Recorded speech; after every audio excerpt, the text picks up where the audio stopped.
All right, it was Halloween, but a strange phenomenon has overtaken New York's Metropolitan Museum lately. I'm a fashionista in every era. People keep showing up as if they'd lost their nearest and dearest a century and a half ago. There are people who I think were just born in the wrong century. I think I'm one of those people. These women dress up like this for fun. But imagine wearing nothing but black, head to toe, for years. What the well-dressed mourner wore in that era is the subject of the Met's look at mourning attire between 1815 and 1915.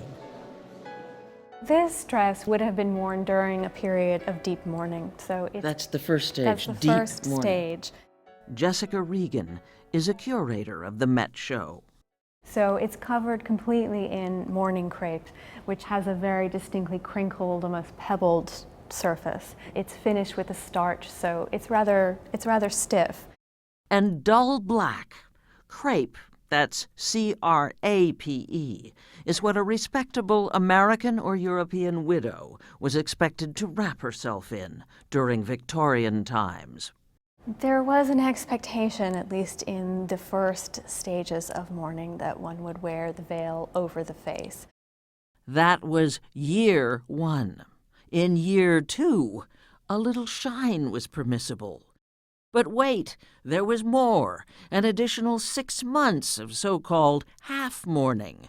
A hint of white or color was okay. Men, by comparison, had it easy.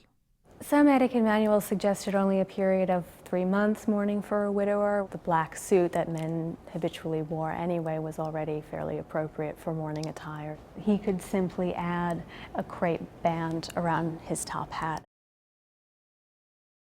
Dressing simply in black for mourning, like a nun actually, goes back to the Middle Ages.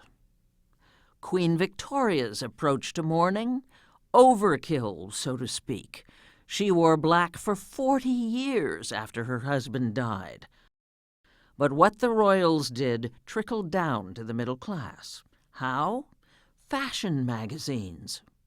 From the late 18th and early 19th centuries, fashion magazines emerged, and they really offered much more detailed information for a much broader spectrum of society on the latest fashions, and that included mourning fashions.